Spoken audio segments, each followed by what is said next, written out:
Salut à tous les amis, très content de vous retrouver pour une nouvelle vidéo à l'approche des playoffs. C'est l'heure de parler NBA avec mon puits de connaissances très respecté chez les insiders. Je vais être présentateur aujourd'hui et j'ai mes deux spécialistes à côté de moi.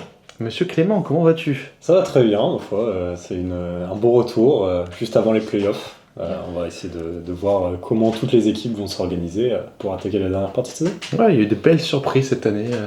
Fallait voir ma surprise quand j'ai vu que les Pistons étaient premiers à l'Est. On découvre ça fin mars, c'est tout à fait normal. Media de sport. On se rattrape ailleurs, Étienne, comment vas-tu? Écoute, ça va, très très content de cette saison. J'ai hâte de parler des playoffs parce que je suis surpris par pas mal d'équipes, dont celle que je supporte, donc je suis content. Ça j'ai suivi. Gros retour de Tatum, qui est revenu assez fort à côté des Celtics. C'était la grande question cette saison avec les quelques blessures, enfin les deux grosses blessures qu'on avait eues avec Haliburton et Tatum en fin de saison dernière. Il y en a un qui est revenu. Et si tu veux démarrer un petit intro rapidement. Bah écoute, si on parle d'Haliburton, On va pas en parler beaucoup. Bah malheureusement non, encore une fois cette blessure a pu changer beaucoup de choses en finale, donc ça c'est du what if, mais sur sa blessure c'était prévu qu'il revienne pas, et puis bah si on veut parler des Pacers très rapidement, il n'y a pas grand chose à dire que ça a bottom, ça va chercher un pic et ça pose des soucis à la gestion de la NBA, Adam Silver d'ailleurs cette année. Sur le fait que les Pacers sont capables d'aller jusqu'en finale NBA pour l'année d'après faire quoi, 18-20 wins. 17. Ouais, c'est ça, je dirais, ils sont même pas avant. Ouais, ils vont finir à peu près à 20, peut-être même à 19, quoi, 18-19. On va peut-être gagner 2 matchs sur les moins de 10 Pourquoi qui faire restent. Pourquoi faire ça rien. Non, mais voilà, c'est pour dire qu'il n'y a pas grand chose à dire à Indiana, que Haliburton va revenir normalement pour la saison prochaine. Et voilà, ça a quand même fait quelques trades cette année, notamment Zubac. Mais bon, c'est pas le but de la vidéo, on parle plutôt des playoffs. Ils ont fait la saison au final qu'on attendait de Boston, finalement, qui eux, pour le coup, ont surpris. Par l'approche, on ne s'attendait pas à ce qu'ils partent là-dessus, sur effectivement essayer quand même de se qualifier au play-in d'abord et plus que ça finalement. Donc avec le retour de Tatum en plus, donc c'était un peu la surprise à ce niveau-là. Après on pouvait s'attendre aussi à ce que Boston, même si c'était pas forcément une équipe play-in ou play-off, on attendait à quand même ce qu'ils gagnent quelques matchs avec l'effectif qu'ils ont et le coach qu'ils ont quand même. Bien sûr, mais moi je m'attendais à ce que potentiellement soit une année bottom comme on en a vu plein, où tu as une blessure d'une grosse star, même si Jalen Brown a montré justement qu'il pouvait avoir le niveau de franchise player, largement. Mais on pouvait s'attendre à ça et au final ils ont préféré quand même essayer d'aller chercher une place en playoff et au final ça a fonctionné, ils sont deuxième. La concurrence est quasiment plus rude pour aller chercher la dernière place de NBA que la première à l'Est. Surtout à l'Est. Surtout à l'Est. Donc on enchaîne sur les playoffs du coup de Boston, j'imagine. Avant de vous lancer, je pense que le plus intéressant c'est de ne pas faire un point saison régulière, point playoff, autant y aller au fur et à mesure, donner un petit peu vos favoris, vos ressentis après cette saison. Et puis je vais vous laisser la main, si vous voulez démarrer à l'ouest, à l'est, qu'est-ce que vous préférez? On est bien à l'est, Ouais, on peut rester à l'est. Restons à l'est. On ira dans la vraie conférence ensuite. Bon, Pistons, Celtics, ça y va tout droit? Un et deux. Déjà ils sont déjà qualifiés. Ouais. Oui, les deux. Même New York est déjà New York qualifié. aussi, Donc les 3 premiers sont qualifiés. Moi je pense que des 3... En fait c'est toujours pareil, c'est une équipe qui est jeune. Je disais 1 et 2, si les places 1 et 2 étaient sécurisées, c'était plutôt ça. Oui, voilà. A priori, oui. Sur la saison, des 3 méritent largement d'être premiers. Même Boston, si ça devrait pas Boston, bouger. c'est pareil, avec la saison crapie, ils font, etc. Ça ne doit pas trop bouger. Et même si jamais New York faisait un run pour aller chercher Boston, j'y crois peu. Surtout vu les derniers résultats de Boston, mais dans tous les cas, ce serait top 3 max. Mais je pense qu'on va rester sur ces classements-là, sur les 3 premiers en tout cas. Je pense aussi. Voilà. Je vais enchaîner ? Ouais, on enchaîne. Après, derrière, il y a une petite déception quand même, Cleveland, qui est seulement 4ème. Quand on voit la saison en elle-même des concurrents, on peut se dire que c'est leur place. C'est peut-être le cas. Mais au début de saison, on s'attendait à un Cleveland qui soit premier, deuxième, en tout cas qui joue les premiers rôles. Et au final, cette 4ème place, elle est acquise très tard dans la saison. Donc bon, on sait qu'ils ont des blessures, ça c'est certain, ça joue. Maintenant, on a vu un collectif qui était beaucoup moins performant que l'année dernière. En défense, ça s'est un peu repris, mais ça a été très compliqué en début de saison. Donc pour les playoffs, ils ont l'air d'arriver quand même en meilleur état que ce qu'on pouvait penser. Mais à mon avis, ça va être compliqué d'aller plus loin que des demi-finales de conf. En fait, là où je disais pour Détroit qu'il y avait des doutes un peu sur la jeunesse de l'effectif, etc., ça reste positif dans le sens où ils peuvent impressionner. On part de aucune expérience à ça peut exploser. T'as pas d'attente pour l'instant encore, quoi, disons. C'est ça, on ne sait pas ce que ça va donner, on sait très bien que Cunningham est capable d'en claquer 60 sur la tête de n'importe qui, et notamment des Cavs, c'est là où je voulais en venir. Là où les Cavs, on sait déjà que ça a déçu, notamment l'année dernière, même les années passées. Ouais, l'an dernier, on les attendait fort, peut-être que ça a aussi un peu joué dans les têtes. Vu le tableau à l'Est et vu que les Pacers en finale NBA, tu pouvais t'attendre à ce que les Cavs soient au niveau, et notamment au niveau des Pacers, parce que les Pacers, personne ne les attendait. C'est un très beau run qu'ils font l'année dernière. Mais on pouvait largement s'attendre à ce que les Cavs soient au niveau, ils le sont pas, cette année ils le sont pas non plus. Moi, c'est pas une équipe qui me rassure. Et Evan Mobley monte en puissance là, même s'il fait pas une grande saison.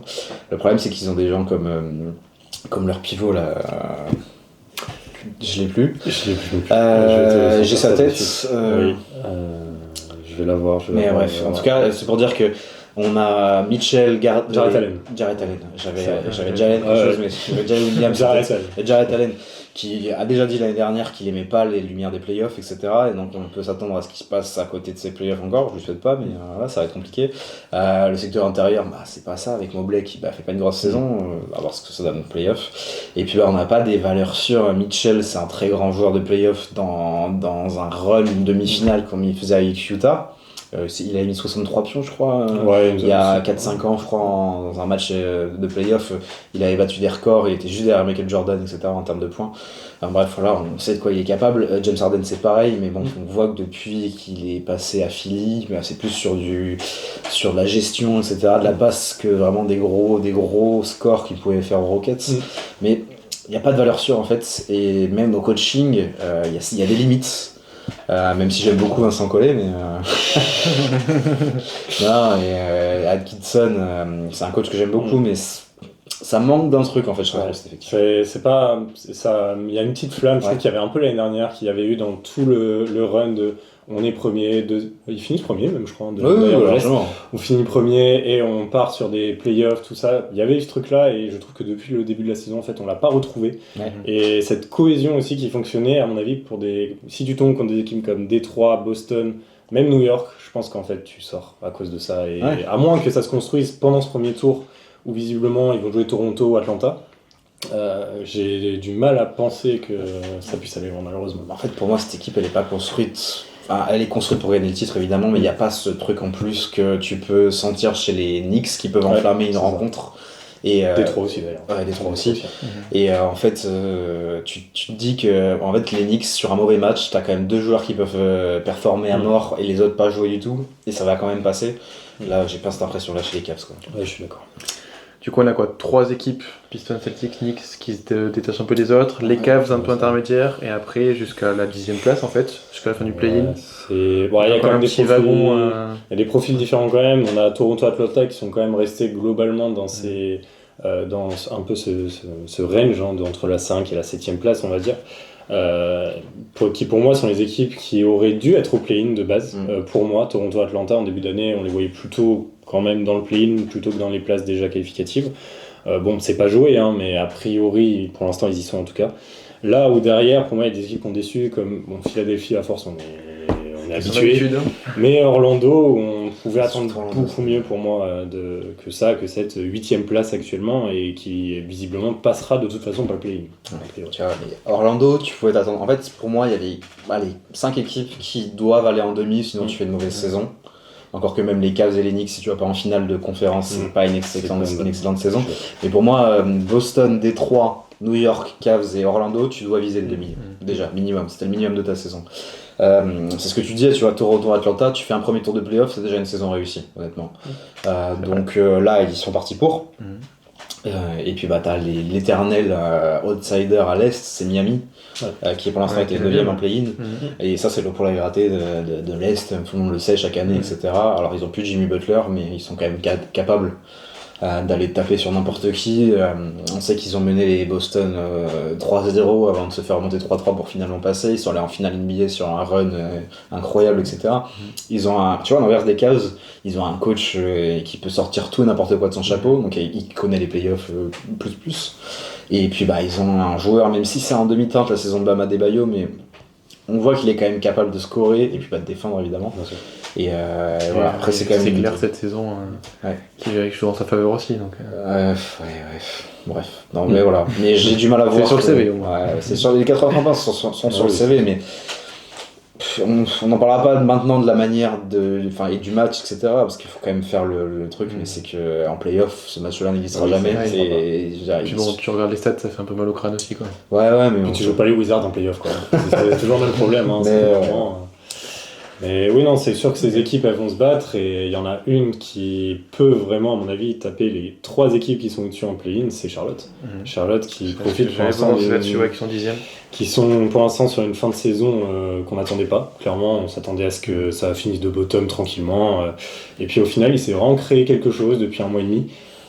Et en fait, je me dis que sur un match, sur une série, je pense qu'ils sortiront au premier tour, et ce sera déjà très bien d'être arrivé là. Mais je pense vraiment que sur un match, ils peuvent taper les 3 équipes qui sont devant, que ce soit Philly, Orlando, Miami. T'as moins de défense, mais en fait, tu peux avoir ce truc qui, sur un match, tu prends feu, et en fait, tu sors en Miami, typiquement. Moi, j'irais même plus loin. Je pense qu'ils sont capables d'embêter n'importe qui. Même sur une série, ils sont capables de pousser Détroit en 7. Ils sont capables de pousser Boston en 7. Ils sont capables de gagner leurs 3 matchs chez eux, en fait. C'est surtout ça qui me fait peur. Après, c'est toujours pareil, c'est que ces équipes-là, qui sont quand même plus fortes, globalement, elles vont savoir gérer... Mais tu vois, Charlotte qui va emmener Détroit dans une série où ça prend feu dans tous les sens et ça n'a pas de sens, etc. Et les coachs sont un peu démunis parce qu'en fait, c'est des joueurs qui... T'as le hit check H24 et en fait, t'as 3 joueurs qui prennent feu d'un côté, puis en fait, c'est l'inverse au carton d'après. Et en fait, je pense que Charlotte peut faire quelque chose contre Détroit. Après, je pense qu'ils vont avoir du mal. Détroit peut mettre un lockdown défensif qui fasse que Lamelo peut scorer et derrière il n'y a plus personne parce qu'ils vont couper les lignes de passe, tout ça. Je pense que Charlotte n'est pas capable de faire ça à l'inverse. Pas dans ces telles proportions. Et Détroit est quand même capable de scorer. C'est-à-dire qu'on entend beaucoup que c'est une équipe quand même défensive et c'est l'ADN de jeu quand même qui est là-dessus. Ouais. Mais en attaque, ça met des points, c'est capable de trouver des solutions. C'est un collectif huilé en plus. J'ai du mal à les voir aller beaucoup plus loin pour moi qu'un premier tour. Je pense qu'effectivement ils peuvent embêter, ils vont pas sortir à 4-0, je pense pas. Ça m'étonnerait, mais par contre je pense que je sais pas si tu peux aller en 7 contre Détroit, contre Boston. En 6 éventuellement. Mais... Si je dis pas de bêtises, depuis début janvier c'est la meilleure attaque de NBA quand même. C'est possible. C'est possible. Voilà. Faut regarder. Donc mais il me semble que c'est ça, et en tous les cas, tu vois, pour moi Charlotte, s'il tombait contre les Cavs, ce qui n'est pas censé être le cas pour l'instant. Ce ne sera pas le cas de toute façon parce qu'ils sont 10e. Mais si il y avait une série Cavs-Charlotte, pour moi, c'est pas déconnant si tu mets Charlotte qui passe. Les Cavs sont toujours favoris. Mais tu vois, je trouve que c'est quand même une grosse équipe et ils ont largement les arguments depuis début janvier pour aller embêter une grosse équipe. Tu vois. Ouais, c'est possible. Ça, c'est possible. Mais moi, je suis intrigué par les play-in parce que... ça va se battre à l'Est. Ouais, à l'Est, pour l'instant, c'est Philly, Orlando, Miami, Charlotte. Je pense qu'on n'a pas eu une scène de play-in depuis l'existence du play-in, notamment à l'Est, aussi forte depuis le début, en fait. Bah, en fait, c'est que tu as 2 équipes qui doivent pas être là et forcément, ça permet d'avoir des gros joueurs qui jouent en 1. On rappelle, il y a un match entre les 7-8, 9-10. Le vainqueur 7-8 passe en play-off. Et le perdant de ce 7-8 et le gagnant du 9-10 se joueront le dernier spot, du coup le 8e. Et joueront donc Détroit. Et là, potentiellement, on a Charlotte-Miami en 9-10, match éliminatoire. Ça va être sympa. Ouais, c'est pareil. Et ils vont jouer soit Orlando, soit Philly. Et pour une des 2 équipes, si elle se qualifie pas, c'est vraiment une saison ratée. Ah oui, totalement. Il y en a une qui a priori ne verra pas les playoffs. Enfin, s'ils peuvent encore, ça dépend. Après, là, pour l'instant, Orlando, Miami sont à égalité. Mais potentiellement, les 2 équipes ne voient pas les playoffs. Après, la saison n'est pas finie, le play-in, il peut y encore avoir Toronto et Atlanta. On va voir ce que ça donne. Mais voilà, c'est assez serré à l'Est, ça reste la conférence la moins solide des 2. Oui, clairement. Voilà. Mais en tout cas, moi, si je dois donner un prono, je dirais que Boston est quand même bien placé. On reviendra après sur le prono, t'inquiète pas, on reviendra après. Je vous ai laissé un petit peu parler, peut-être sur les déceptions à l'Est, avant de basculer de l'autre côté. Bon, les Bulls 12e, ça fait un peu mal. Les Bucks, malheureusement, c'est une déception. Non, c'est les Bucks. S'il y en a une, c'est quand même les Bucks, mine de rien. Même si certes t'es affaibli, au bout d'un moment, être 11e, avec. En plus, je veux dire, il y a le sportif, aussi un petit peu mais il y a aussi surtout l'extra sportif, pour moi, qui est très problématique à Milwaukee, où il y a beaucoup de rumeurs sur Giannis dit qu'il part pas, sauf qu'il joue pas. Ça fait 3 siècles qu'on en parle là. Là, on pensait que ça allait être concrétisé, ce qui pouvait potentiellement faire un nouveau départ, ce qui n'est pas le cas. Et on se demande ce qui va se faire l'année prochaine.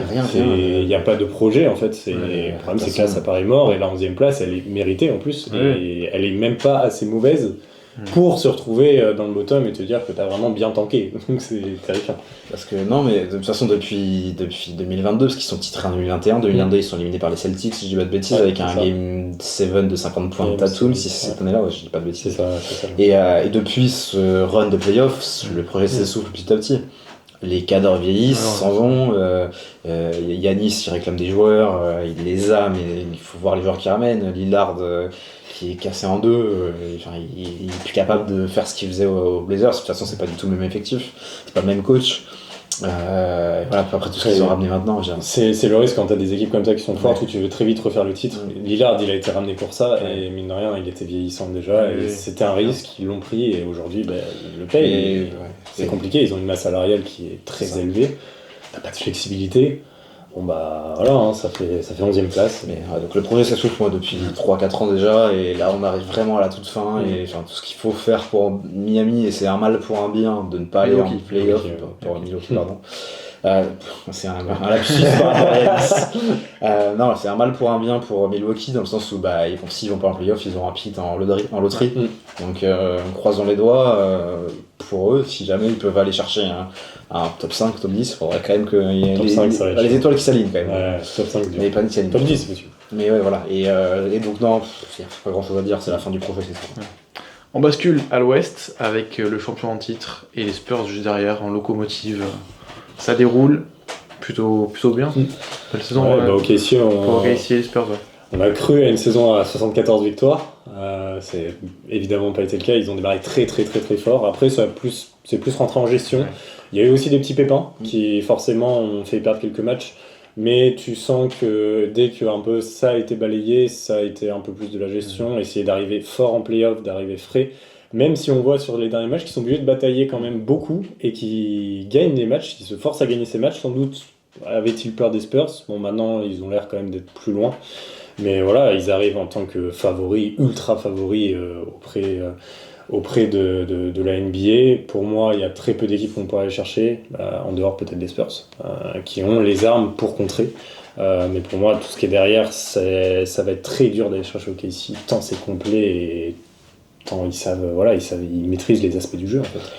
Beaucoup d'aspects. Moi je suis moins d'accord parce que notamment la NBA Cup, mais en tout cas les confrontations contre les Spurs cette année leur font très mal au crâne parce qu'ils ont commencé comme ils ont fait la saison dernière. Ils ont repris par là où ils étaient la saison dernière et je trouve que notamment le match sur NBA Cup contre les Spurs qui perdent, ça leur fait mal au crâne, j'ai l'impression. Ils se rendent compte qu'ils sont pas imbattables alors qu'ils voyaient exceptionnels, je pense, à raison déjà, et, par rapport à l'année dernière. Et je pense que déjà c'est toujours dur de faire un back-to-back pour commencer. Bien sûr. Les gens les attendent maintenant, c'est la même chose que Boston là, il y a 2 ans. Du coup maintenant on les attend.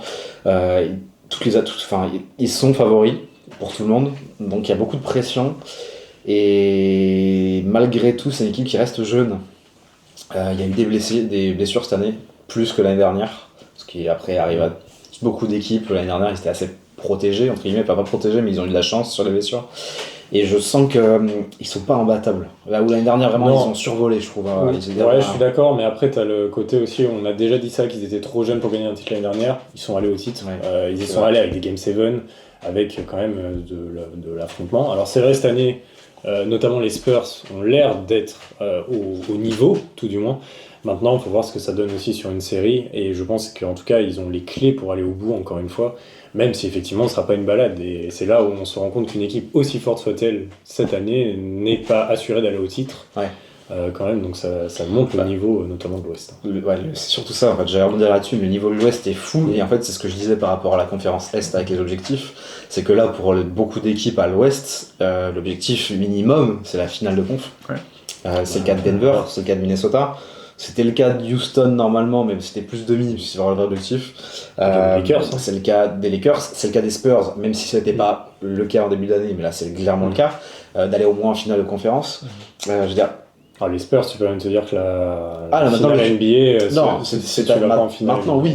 Mais au fil de la saison, les objectifs des Spurs sont bien sûr. Parce que au début, c'était au moins de jouer les playoffs. Vu l'état actuel, maintenant, tu peux espérer aller jouer En fait, je dis de la finale de conf parce qu'une fois que tu es en finale de conf, bien sûr, tu joues 2 finales d'affilée, 2 séries de finales en tout cas. Donc, surtout comme si c'est OKC en face. Mais en fait, tu es OKC, là, tu es amené à jouer Portland, Golden State, les Clippers au premier tour. Oui, peut-être avant qu'on passe là-dessus, est-ce qu'on fait de la sens inverse de la conf Est? On voit sur hors play-in pour démarrer. Si vous avez un petit mot à dire sur certaines équipes, je pense que ça va assez vite.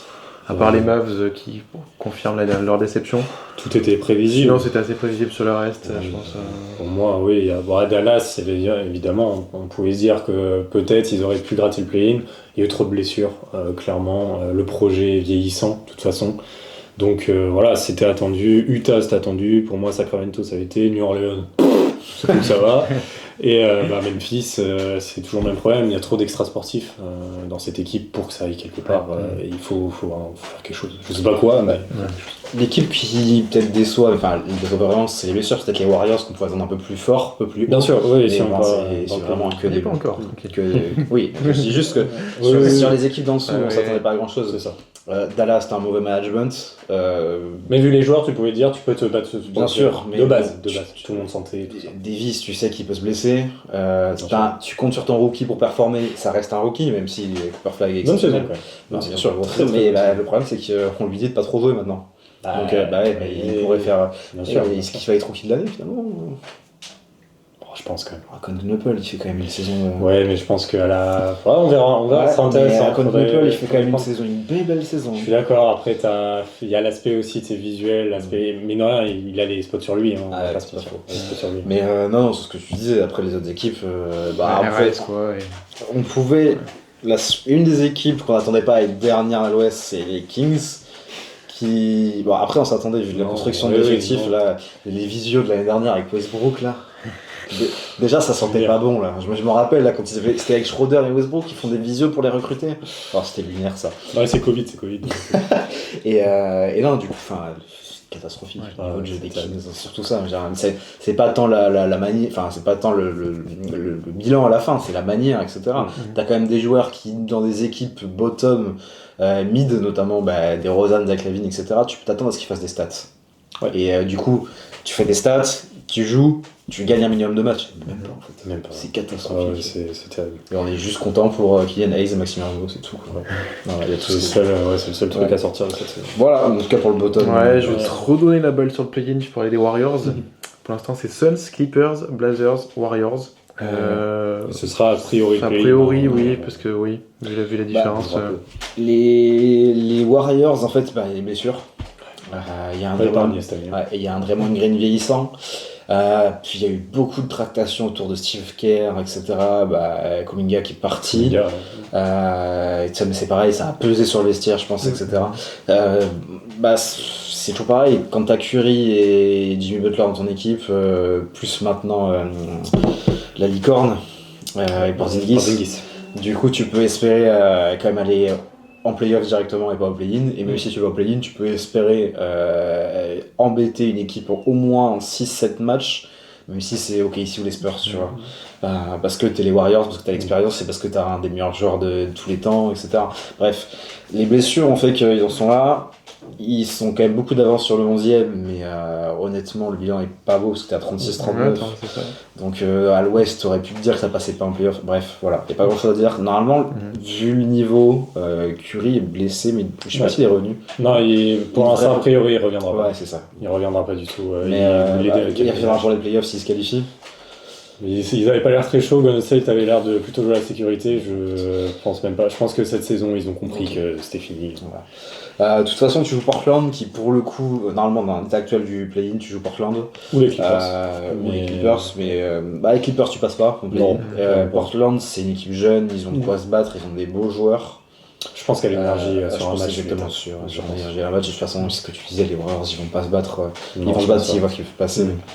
Non, je pense que là, oui, c'est ça, ça a été trop compliqué. Et puis, c'est un peu le syndrome Milwaukee, hein, c'est t'as une superstar, alors là, qui est encore plus vieillissante pour le coup que Giannis, hein, et où tu as voulu l'entourer, et forcément, ça commence à blesser. On voit que Draymond Green n'apporte plus rien en attaque, plus rien. Ça reste quand même quelqu'un en défense, mais en attaque, ça ressemble plus à rien. Bon, bien sûr, il y a des blessures, donc voilà, ils en sont là, et malheureusement, il va falloir voir le projet, mais pour cette saison, c'est terminé. Ouais. Après les Clippers, on sait qu'en fait c'est toujours pareil. Ça, c'est un peu le Miami de l'Ouest, c'est le poil à gratter. T'as un joueur phénoménal avec Kawhi qui peut, s'il joue, s'il est en santé, il peut taper tout le monde en fait. C'est dommage malheureusement d'avoir démarré si faiblement. C'est ça. Il démarre en, je sais plus, 6... je ne sais pas 6, 25. C'est pour ça qu'il Davis va partir, c'est pour ça qu'ils finissent par casser le truc avec Zubac, etc. Et puis t'as des recrutements qui sont moyens, enfin pour Lopez il met plus un pied devant l'autre, etc. Ça devient compliqué. Et puis t'as les Suns qui malheureusement sont en play-in, mais ils auraient pu espérer il y a encore 2-3 semaines jouer les playoffs directement, parce qu'ils ont fait une saison fantastique par rapport à ce qu'on pouvait attendre. Et là c'est un peu plus compliqué, notamment encore une fois à cause des blessures, depuis une semaine ou deux. Mais bon, ils ont quand même 42 wins et 33 défaites, c'est une belle saison pour les Suns. C'est vrai que c'est quand même fou de se dire que là t'es au play-in alors que t'as déjà 42 victoires quand même. Ouais. C'est dire quand même le niveau de l'Ouest. Et les 4 belles cylindrées, entre la 3ème et la 6ème place pour l'instant, ça devrait non plus pas bouger, peut-être un peu s'interchanger, à voir, peut-être Nuggets Lakers, voir Vols aussi et Rockets, à voir si ça va bouger d'ici la fin, mais ça va être costaud ça aussi. Les Rockets sont en difficulté quand même depuis un mois ou voire même 2. C'est vraiment dans les jeux, c'est difficile. Ça commence les attitudes aussi, on a vu beaucoup de différences avec le début de saison qui était très sur deux et là on sent qu'il y a un peu plus de friction. Ça manque de joueurs à la main avec la blessure de Van Vliet. Sengun a vraiment du mal à avoir le niveau qu'il a pu montrer sur les 6 derniers mois. Les efforts défensifs, c'est ça exactement. Ça a vraiment baissé. Kevin Durant fait du Kevin Durant. Ime Udoka, j'ai l'impression qu'il perd son groupe un peu en fait. Ça suit plus trop. Et c'est un peu le bordel là, Rockets. C'est bizarre, c'est étonnant parce que pourtant il n'y a pas des caractères si forts que ça en plus, c'est ça qui est d'autant plus étonnant. Et pour autant, on a l'impression que ça s'entend pas si bien, que s'il n'y a pas un effet de vestiaire comme on peut voir dans plein d'autres équipes qui sont censées viser ça. Et ça se sent un peu sur cette fin de saison. Et du coup, là, ils ont perdu un match à la con contre Minnesota où ils se font remonter. Ils avaient 13 points d'avance en overtime, je crois, à 2 ou 3 minutes de la fin, et ils se font remonter. Ils perdent le match, c'était lunaire. Et non, ils ont le profil d'une équipe qui va aller en playoff parce qu'ils ont quand même fait une bonne saison. Mais ils vont se faire exploser par les premières équipes qui passent. Je pense. Parce que là, dans les Tech-12, tu joues les Lakers, et vu le niveau des Lakers en ce moment, tu te fais mitrailler. Et même si tu joues Denver, même si Denver passe devant, même si je ne crois pas trop, tu te fais flammer dessus. Donc non, les Rockets, c'est vraiment le maillon faible du top 6. Pour l'instant. Moi, je trouve quand même que sur la saison, les Suns, voire même les Clippers, mériteraient d'être devant. En tout cas sur le niveau affiché pour l'instant et le niveau qu'ils vont avoir. Oui, c'est plus moi je trouve sur la dynamique parce qu'en soi Houston est parti très fort aussi et à un moment ils étaient même deuxième je pense derrière OKC. Et en fait c'est plus qu'ils arrivent dans un état où on a l'impression que c'est une fin de cycle alors qu'on est seulement en fin de saison, on a l'impression que c'est déjà sur les rotules et on a du mal à voir quand on voit le niveau des équipes au-dessus comment tu peux passer un tour quoi. C'est impossible.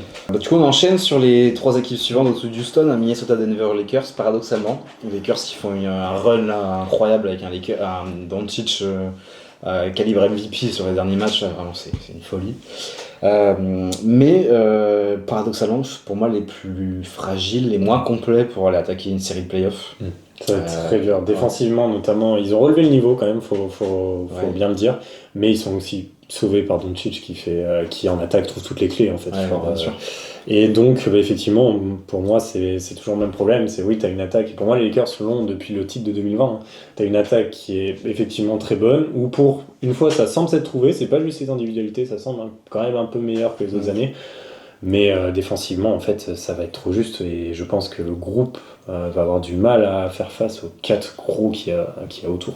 En fait j'ai l'impression de revivre le Doncic des premières années à Dallas.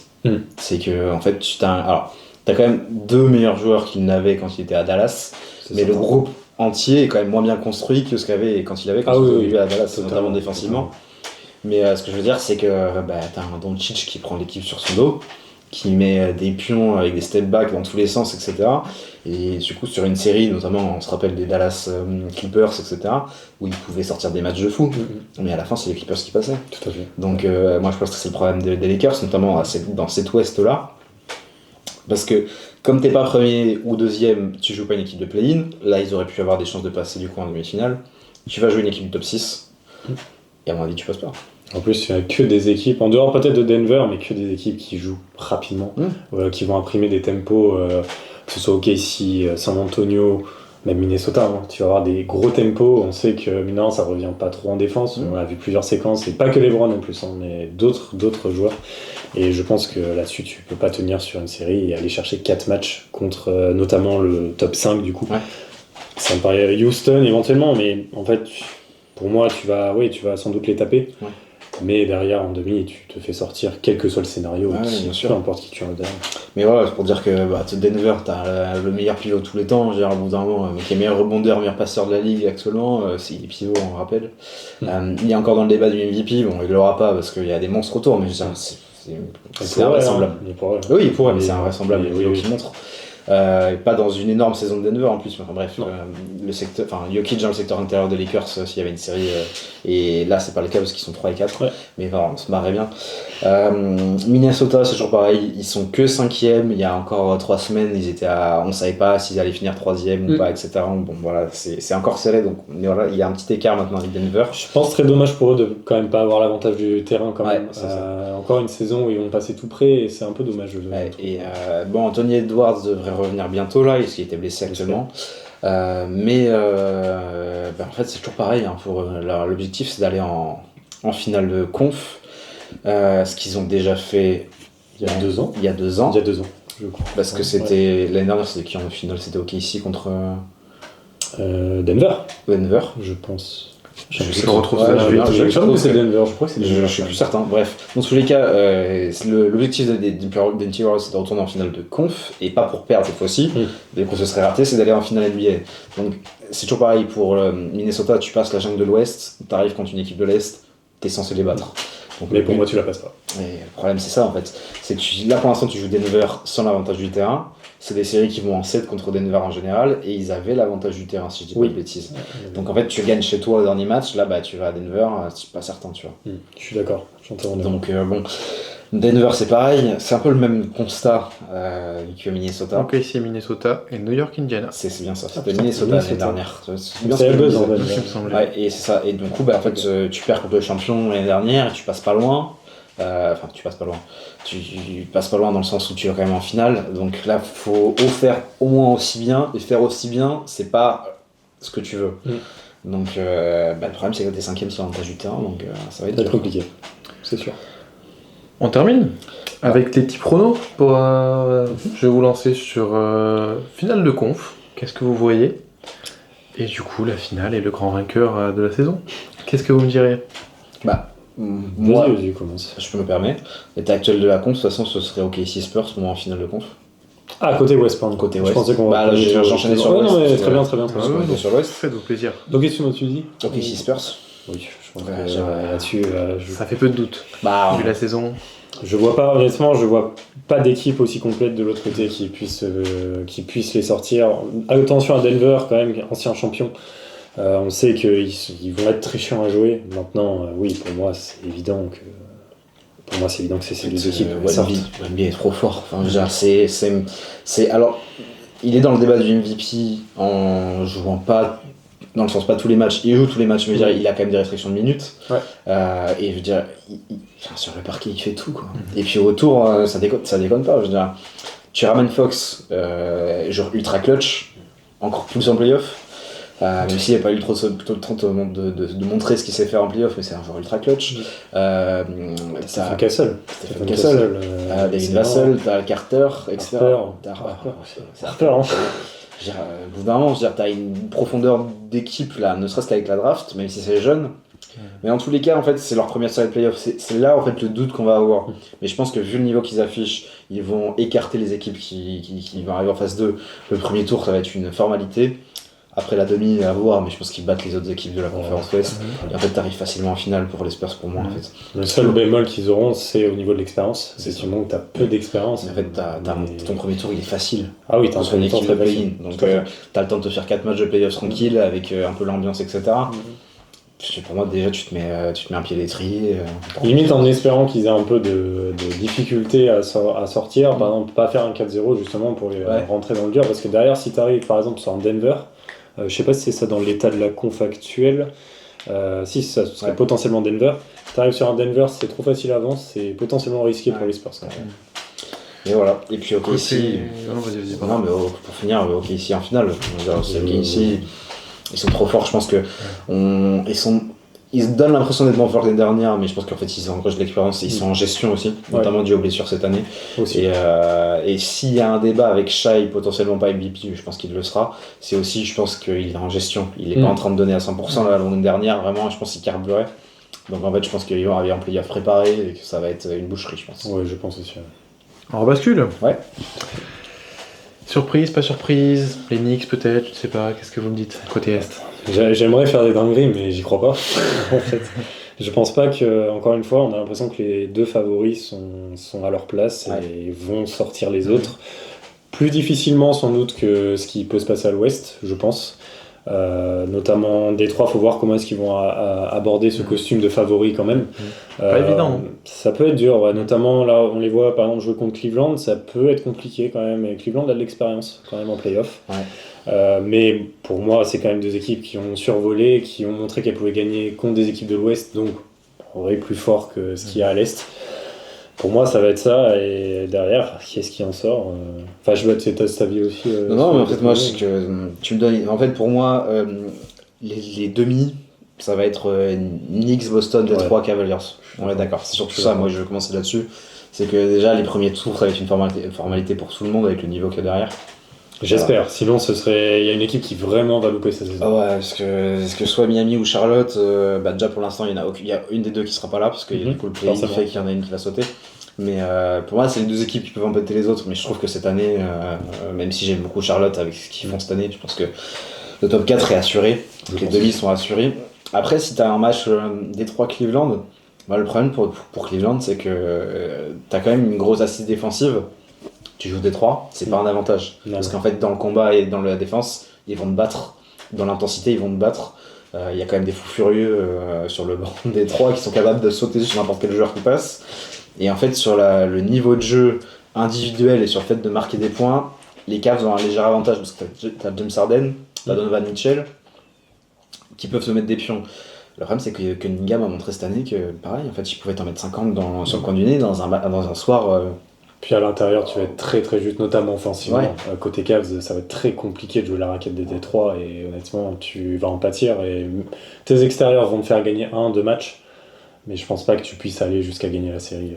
Et puis dans le seul, effectivement, t'as raison. T'as des bons soldats, je veux dire, à Détroit, Duncan Robinson au shoot, etc. Enfin, je veux dire, t'as quand même. J'ai l'impression qu'ils ont ce qu'il faut pour battre ces Cavs-là cette année.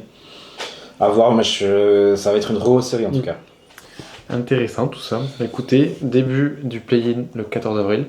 Donc ça reste quoi, à peu près 2 semaines encore de saison régulière. Ouais, même pas, hein. Il va rester 6 matchs chacun à peu près. Ouais, si c'est ça, 2 semaines. Et du coup, ce serait quoi toi ta finale à l'Est? Qui est-ce qui passe en finale, tu veux dire?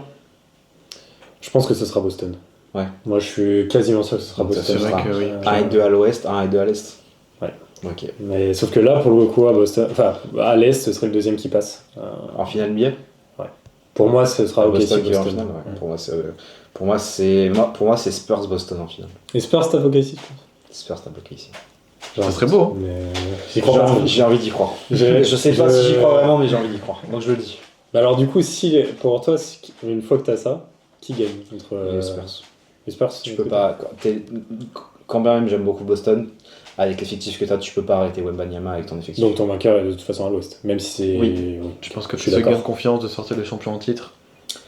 Il y a ça déjà. Un peu contre le cours du jeu, disons. Les équipes de l'Ouest ont de quoi défendre et arrêter, et en plus ils le connaissent mieux parce qu'ils jouent plus souvent contre Wembanyama, là où aucune équipe de l'Est n'est capable d'arrêter Wembanyama. Il n'y a aucune équipe dans le top 4 qui a un joueur capable de le ralentir ou de l'arrêter. Bah écoute, on verra ça dans quelques semaines. On se refera un petit point peut-être post-play-in, ça peut être intéressant. On peut refaire ça. Une fois qu'on aura les prix. Voilà, qu'on aura les affiches des playoffs. Je vais pas bégayer sur la fin quand même, c'est dommage. Je vous remercie messieurs. Merci avec grand plaisir. Toujours intéressant d'apprendre plein de choses Pire moment du coup parce que j'ai rien suivi de la saison, mais c'est pas grave. Bon, c'est payoff. Et à la prochaine. À la prochaine.